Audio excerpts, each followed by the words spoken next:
Ah, yes, I'm sure you all very much enjoyed that intro music thematic that you just totally experienced. It was mind-blowing, I know.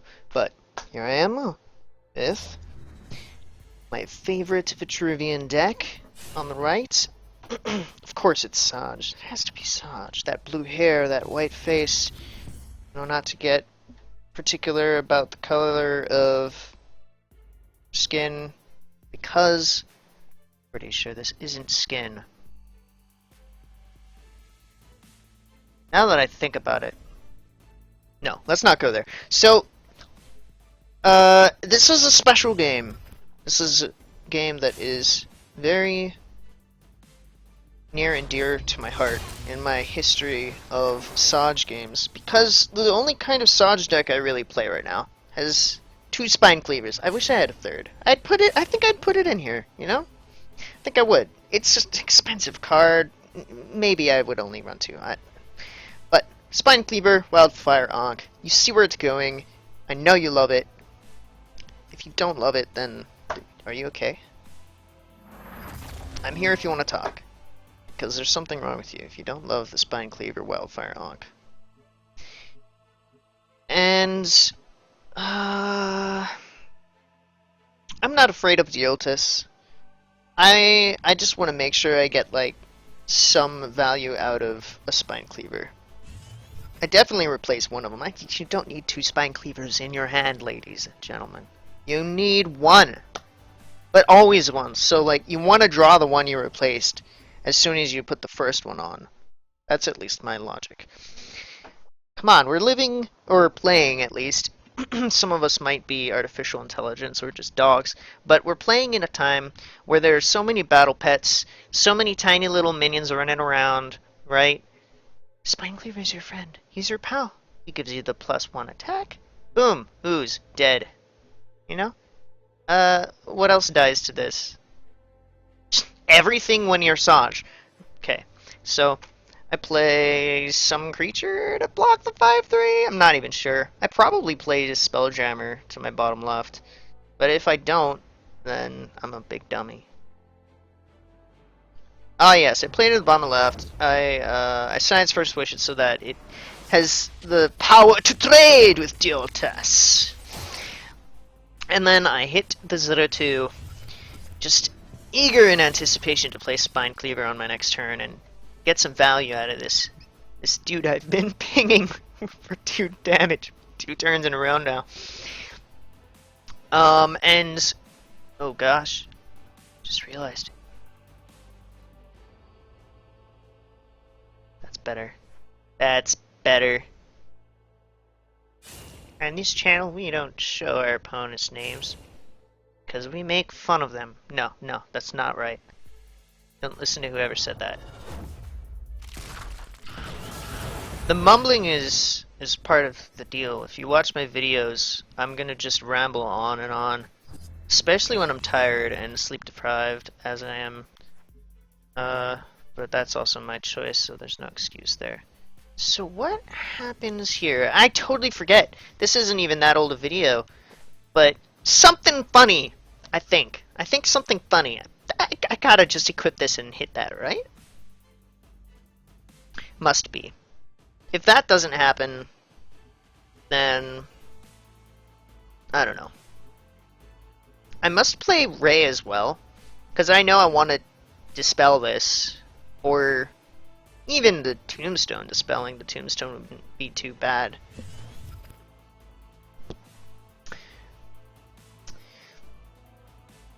Okay, I've got a pretty comfortable hand here, actually. I mean, I know I can survive like 1 turn as long as he has no out-of-hand ping or damage or just whatever. Because he can only hit me with these 2. I'm not sure how eager he is to come towards me. With his general, and perhaps wants to hang back, but you know, we all play differently. Sometimes you just can't assume what is in an opponent's deck, and maybe this dude's strategy is to stay further back, and also to shroud array, so his Nimbus remains intact. Yeah, that's a weird play, especially because he's lining up this this vertical column here for a potential Wildfire Onk Spine Cleaver blast, or so I thought! Haha, I thought he was a fool! But turns out he had a Dunecaster he could play on the bottom that whole time. And it's not his fault. Okay, it's not his fault he doesn't see that I have Silhouette Tracer plus Bloodborne spell to just create one of the most gorgeous lines of beautiful blood totems that you've seen, but it is unfortunately what happens. Yes, spoiler alert. I mean, it's. I would like to be able to play the Silhouette Tracer like around here, so that he can't move his 0-10 down, can't move his 4-4 down and hit me, and all of that stuff. But I figure, you know, this actually is not bad because it does block anything that spawns off of the Soulborn Obelisk up here, coming down and hitting me. I welcome his Dunecaster to attack me. That'd be great, in my opinion. But this is what confused me this turn. And I know it looks bad, and that's because it's bad, but maybe the person's just not used to playing with against a Spine Cleaver. He definitely needed to bring the 4-4 down and hit, because it would not have died. And then maybe hit this in there to get rid of it, but I don't even know. Like, this is already such a precarious situation. It's a good thing he had a Mara Healer, right, guys? Right? Mara Healer's pretty good. And my artifact's gone now. But I'm also perfectly protected. This is the only thing that can actually do damage to me. And because of that, because this is the only thing that can do damage to me, my mindset is that I want to kill it.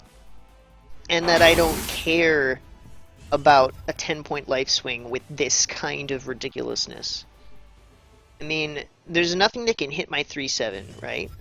And at the time, I completely forgot that I can trade my 3-7 into the Soulborn Obelisk to kill it, and to play something else. But, I mean, I'm thinking that I can just hit the AMR healer and kill it, and then play Azure Herald, or probably Azure Herald. The Pyromancer would attack through these two things, and that would be horrible. So I go down to 8, but then I heal for 3. What could possibly kill me in this situation? Probably nothing. It's such a nice, neat rectangle on the right side of the map. And his tombstone is just staying up there too. Not that there's anywhere like these things. They can't do anything. There's nothing. What can you do? You'd need iron. No, ironclad doesn't work. You know. See, just you can't even lightbender all of them because this one's perfect protected. It's so snug back here. Right, so I'll speed it up just a little bit. Things may start to look a bit confusing, but the turns go as you would expect them to go. I mean, I've reached critical mass. He does manage to play, take your time, why don't you? He manages to play a Lightbender. There we go. I'm at 2 times speed, and that's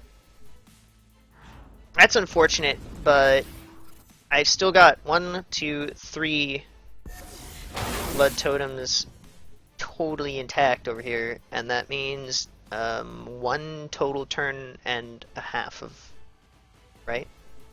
Yeah. before he's dead from that. So yeah, this is where I could have definitely played Zirix. Someone was telling me, hey, why didn't you run your Silhouette Tracer into the Soulborn Obelisk and play Zirix, man? And they were right. I'm an idiot. I am such a fool. Because I was trying to think, like, I was kind of mind-boggled, I'll be honest. I just didn't know what I even could play anymore in my deck, other than Psychic Conduits. I just, like, thought, oh, wow, Psychic Conduit would be great if I could play that. But Wildfire Rock doesn't do anything because he doesn't line up. And it's uneventful, I'll admit, but please let me know. In comments, or, you know, in hate mail, or in death threats.